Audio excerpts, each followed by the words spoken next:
অভিনেত্রী থেকেও Nora Fatehi সবচেয়ে বেশি পরিচিত তার নাচের জন্য।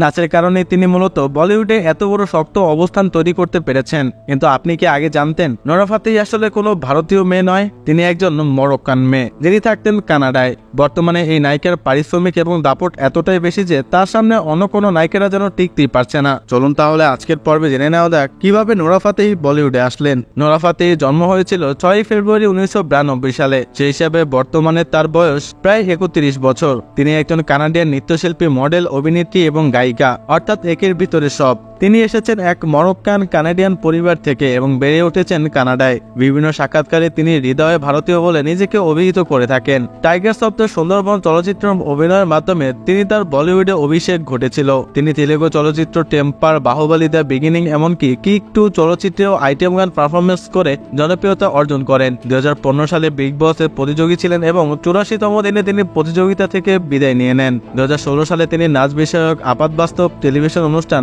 ঝলক দিক লাজাতে অংশ নিয়েছিলেন। বলিউডে চলচ্চিত্র রোয়ার দ্য টাইগার্স অফ দ্য সুন্দরবনে অভিনয়ের মাধ্যমে তিনি তার চলচ্চিত্রাঙ্গন অভিষেক ঘটে।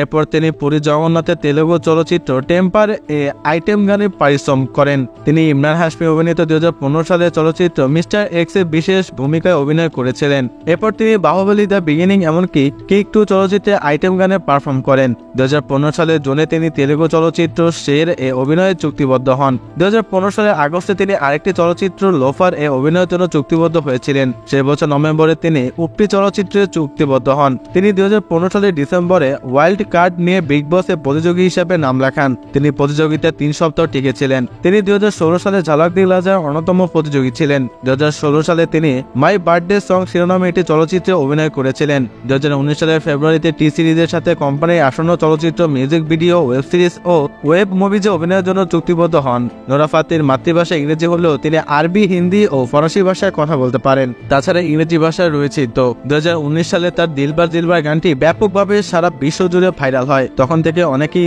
নোরা ফাতেহিকে দিলবার গার্ল হিসেবেই চেনে। অসাধারণ কোমর নাচানি এবং অন্যান্য কিছু কারণে তিনি বর্তমানে ন্যাশনাল ক্রাশে পরিণত হয়েছেন। ওয়েটেস থেকে বিশ্বকাপের থিম সং পারফর্মার। পকেটে মাত্র 5,000 রুপি নিয়ে বলিউডের মোহময় চাকচিক্য দুনিয়া পা রেখেছিলেন মরক্কান কানাডিয়ান অভিনেত্রী নোরা ফাতেহি। একসময় কাজের জন্য মানুষের দাঁড়ে দাঁড়ে ঘুরেছেন যিনি, সেই তিনি আজ জায়গা করে নিয়েছেন ফিফা বিশ্বকাপের থিম সঙ্গে। হয়ে উঠেছেন বলিউডের অন্যতম ক্রেজ।